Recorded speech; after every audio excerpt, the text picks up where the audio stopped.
Qu'est-ce que Trust Wallet? Salut à toi, j'espère que tu as la forme. Alors je suis sûr que tu as déjà entendu parler de ce wallet là, c'est tout à fait normal. C'est un des wallets les plus répandus, c'est aussi un des wallets les plus simples et un des wallets les plus polyvalent. D'ailleurs, peut-être que tu as des questions par rapport à celui-ci, peut-être que tu te demandes comment est-ce qu'il fonctionne, ce qu'on peut faire avec, quels sont ses avantages, ses inconvénients, aussi peut-être pourquoi je te parle de ce wallet-là en particulier. On va répondre à tout ça dans cette vidéo, mais comme d'habitude avant, si celle-ci te plaît, n'hésite pas à me mettre un petit like et à t'abonner pour ne pas louper les prochaines vidéos. Il y a beaucoup de personnes qui regardent les vidéos mais qui ne sont pas encore abonnées, donc vraiment faut pas hésiter, en plus ça me soutient encore une fois énormément. Bon, c'est vrai que sur cette chaîne YouTube, je t'ai quand même pas mal parlé de solutions qui pouvaient protéger tes crypto-monnaies. On a parlé par exemple des hardware wallets avec Ledger, donc je t'invite d'ailleurs à regarder cette vidéo. Alors on a vu également que les Ledger wallets c'était très bien, mais qu'il fallait quand même mettre la main au portefeuille pour en avoir un. On a vu qu'on pouvait également sécuriser ses crypto-monnaies sur ces exchanges, mais on a vu les limites également. On a vu qu'on ne possédait pas réellement les crypto-monnaies et qu'on dépendait énormément de l'exchange. Et donc du coup c'est pour ça que je te présente ce wallet là, donc Trust Wallet, qui est un wallet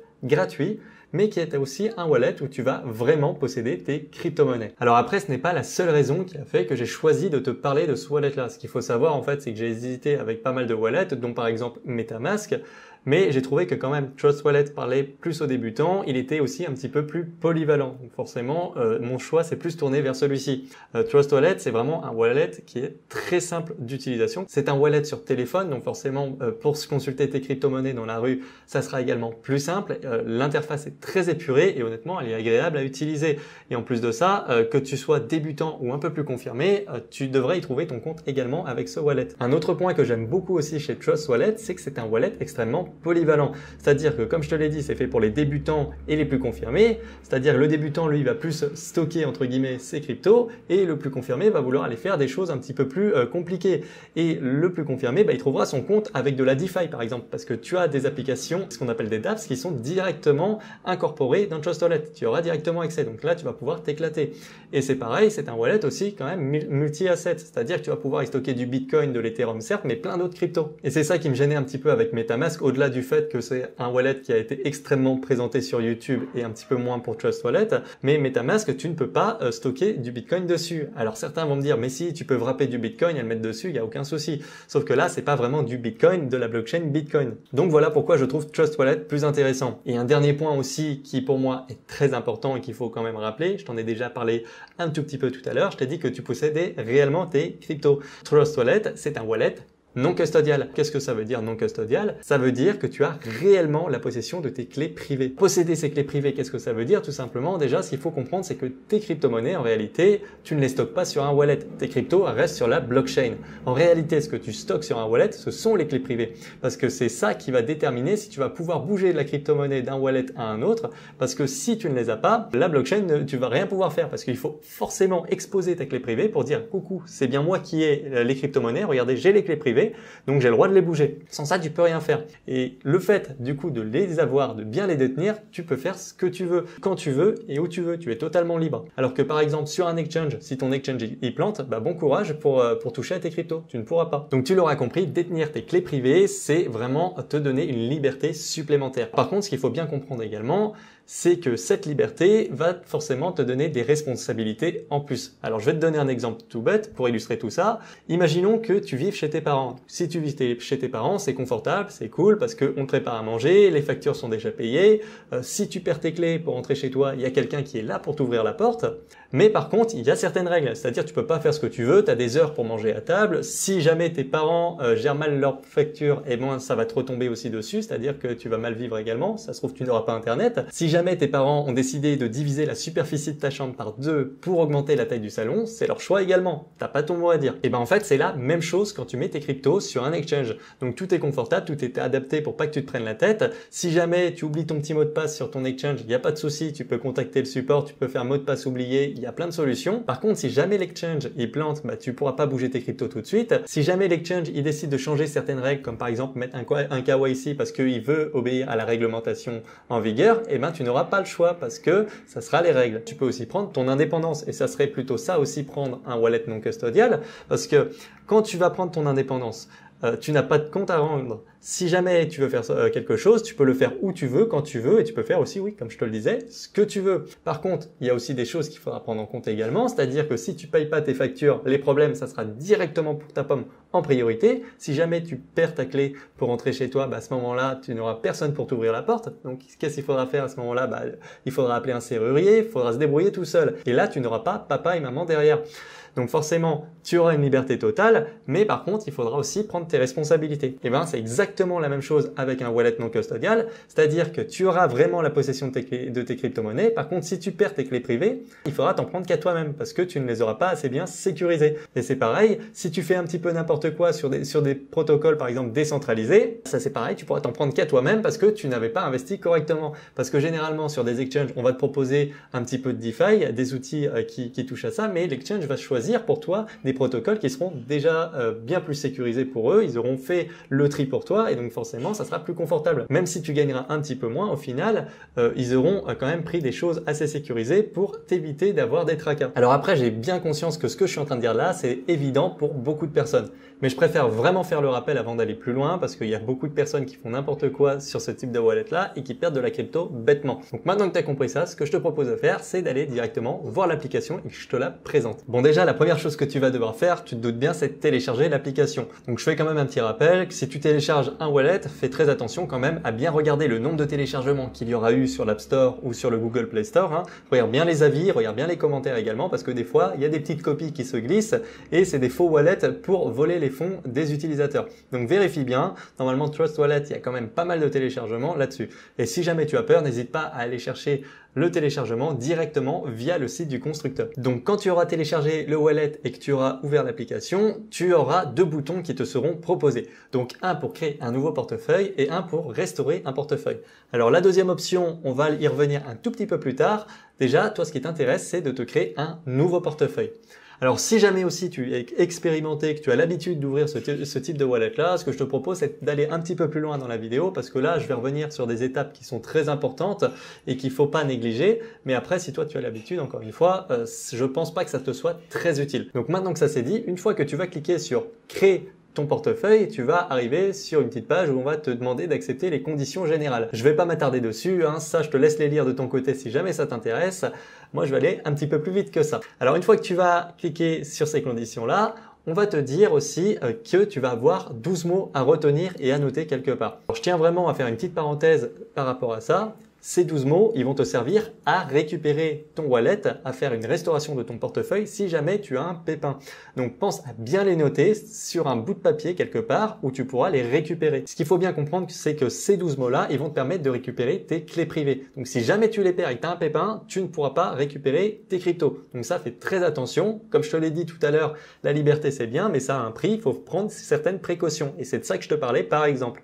Donc note-les bien, ne les mets pas n'importe où, par exemple sur ton ordinateur ou sur ton portable, parce que ça se pirate assez facilement. Alors il y a plusieurs solutions après sur PC pour le sécuriser ça bien, mais une des façons les plus simples et de ne pas te prendre la tête, c'est tout simplement de noter ça sur le bout de papier bien au chaud, en sécurité, dans une zone qui est pas trop humide de préférence et dans une zone qui n'est pas trop inflammable également. Je sais que ça aussi c'est évident pour pas mal de personnes, mais il y a encore énormément de personnes qui perdent de l'argent, qui perdent des cryptos bêtement comme ça. Donc je préfère encore bien le préciser, comme ça c'est fait et j'ai pas du tout envie que ça t'arrive à toi en regardant cette vidéo de perdre de la crypto. Donc parenthèse faite, une fois que ça c'est fait, tu valides et tu passes à l'étape suivante. Donc là ce qu'on va te demander c'est tout simplement de remettre les mots que tu as tapés dans le bon ordre, donc ça c'est rien de bien censé, et une fois que ça c'est fait, tu passes à l'étape suivante.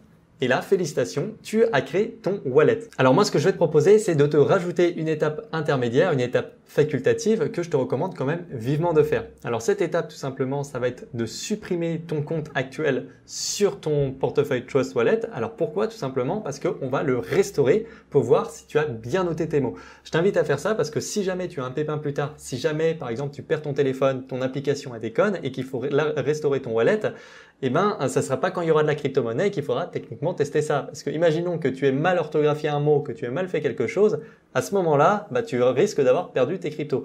Donc, on va pas faire n'importe quoi, on va tester ça.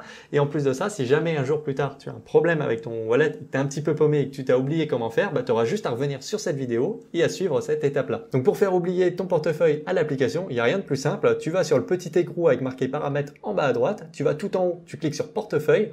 Ensuite, tu as les 3 petits points à côté de ton portefeuille, tu cliques dessus et normalement tu as une poubelle en haut à droite. Tu cliques dessus, tu fais OK et là tu seras du coup sur la même interface que quand tu avais ouvert l'application pour la première fois. Donc à partir de là, tu l'auras compris, on va pas cliquer sur créer un portefeuille mais sur j'ai déjà un portefeuille. Alors une fois que ça sera fait, sélectionne bien le portefeuille multimonnaie et là à partir de ce moment-là, tu auras 2 cases à remplir. Alors la première case, c'est pour le nom du portefeuille, ça j'ai envie de te dire tu t'en fiches, hein, c'est pas très important, c'est tu choisis. Et après, la deuxième case, là c'est la plus importante, c'est là où tu vas devoir rentrer les mots, ta fameuse phrase de récupération. Donc à ce moment-là, commence à taper le mot et tu verras qu'en bas, à un moment donné, on va te proposer de remplir le mot directement pour toi. Donc ce que tu fais, c'est que tu commences à noter le mot, tu cliques sur le mot, tu recommences à taper le second mot, tu tapes sur le mot. Alors pourquoi je te dis ça? Parce que ça va te mettre l'espace obligatoire et ça sera déjà correctement orthographié. Ne t'amuse pas non plus à mettre de deuxième espace ou quoi que ce soit d'autre. Si je te dis de faire ça, c'est parce que comme ça c'est plus simple et tu te prends pas la tête. Parce que si jamais tu glisses un petit espace entre temps, si jamais tu orthographies mal un mot, bah à ce moment-là, ce qui va se passer, c'est qu'on va te dire que ta phrase de récupération est incorrecte. Donc en faisant cette méthode, tu te prends pas la tête. Donc une fois que tu auras bien réécrit tes mots, tu valides, il n'y a rien de plus simple.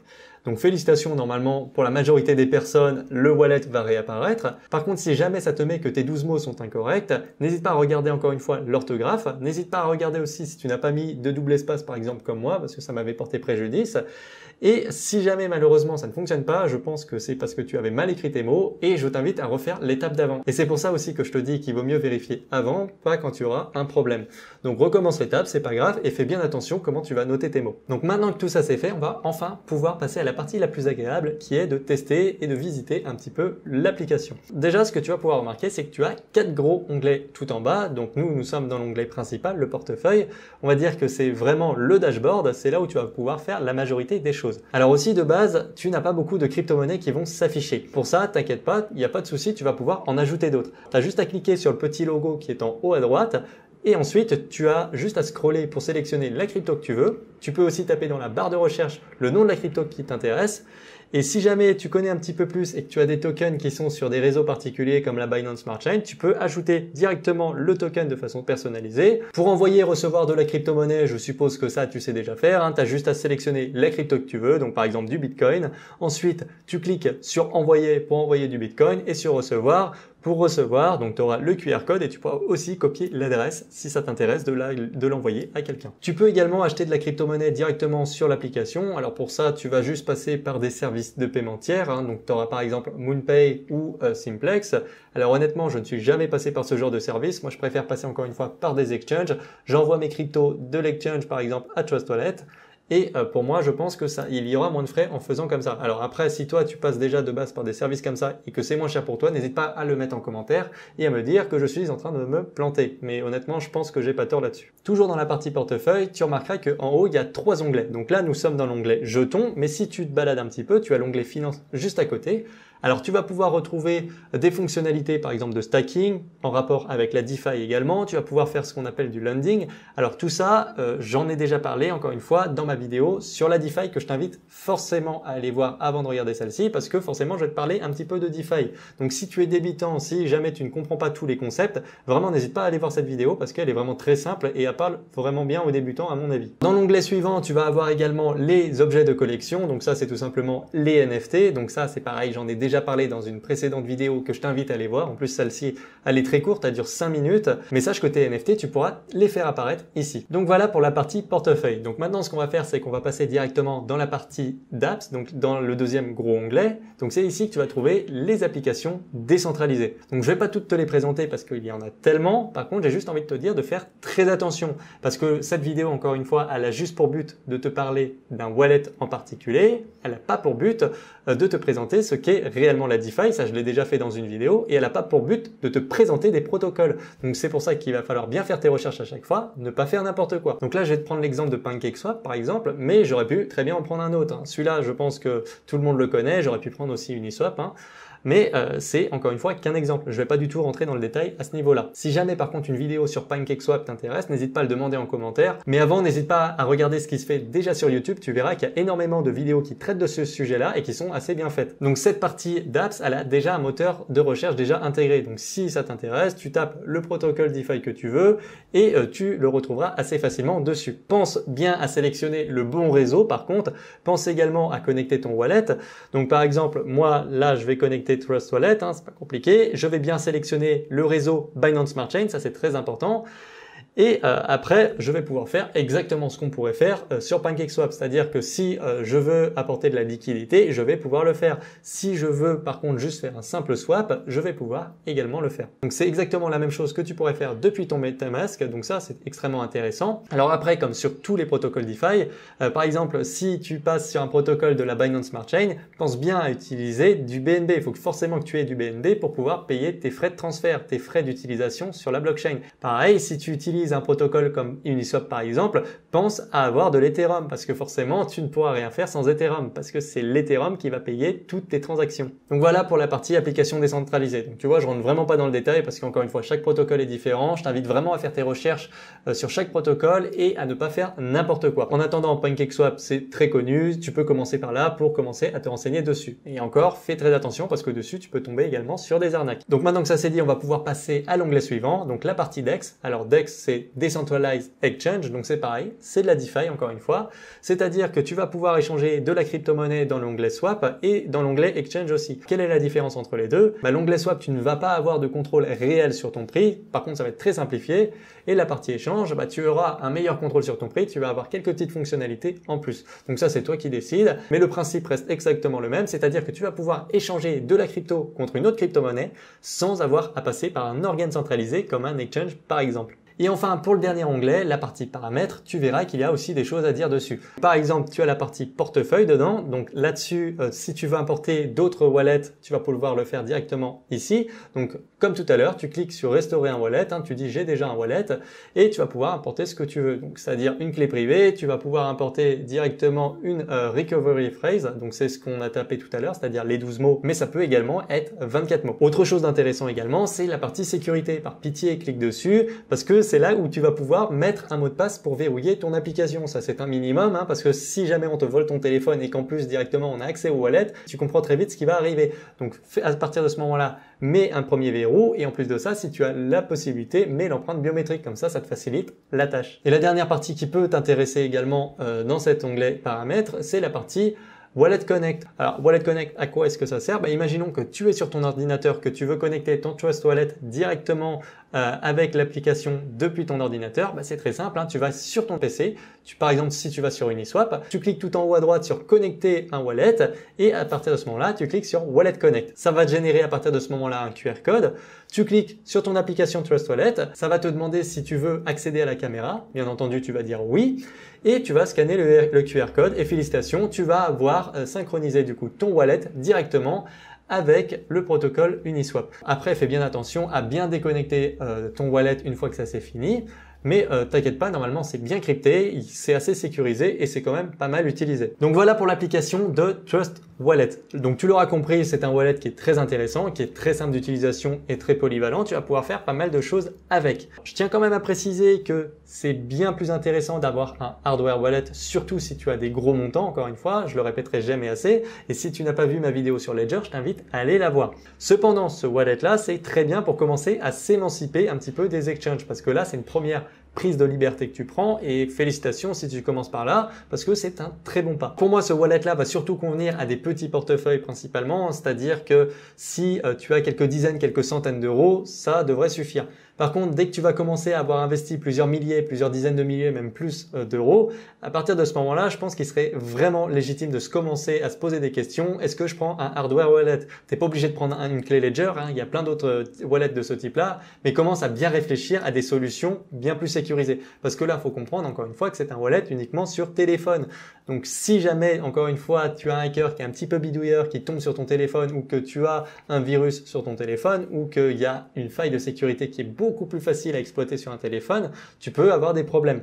Donc c'est pour ça que je te dis quand même de prendre ça avec des pincettes. C'est pas le wallet le plus sécurisé. Comme je te l'ai dit tout à l'heure, c'est un entre-deux entre ce qu'est un hardware wallet par exemple et un wallet sur un exchange. On va dire c'est un très bon compromis. Par contre, c'est clairement pas la solution la plus sécurisée. À titre personnel d'ailleurs, moi je n'utilise pas trop Trust Wallet. Je préfère largement utiliser ma clé Ledger parce que généralement moi je passe par MetaMask et mon MetaMask est relié directement à ma clé Ledger. Donc là j'ai vraiment un degré de sécurité largement supérieur. Alors après de temps en temps j'utilise ce wallet là, je m'en sers pour aller sur certains petits protocoles DeFi accessoirement, mais je ne vais pas trop m'en servir. Encore une fois, c'est vraiment une utilisation minime. Donc voilà tout ce que j'avais à te dire par rapport à ce wallet là. Donc si jamais tu as des questions, si jamais tu as des choses à ajouter ou des retours à me faire, n'hésite pas à me le faire en commentaire. C'est pareil, si tu veux que je te présente d'autres wallets de ce type là, n'hésite pas également à le demander. Je te le ferai avec très grand plaisir. Pense également à t'abonner si ce n'est pas déjà fait et à activer la cloche des notifications pour ne pas louper les prochaines vidéos. Ce qu'il faut savoir, c'est que ce n'est pas parce que tu es abonné que tu vas forcément être prévenu des prochaines sorties de mes vidéos. En réalité, l'algorithme YouTube est un petit peu bizarre, donc si tu t'abonnes, tu auras plus de chances forcément d'être notifié. Si tu actives la cloche des notifications, tu as encore plus de chances,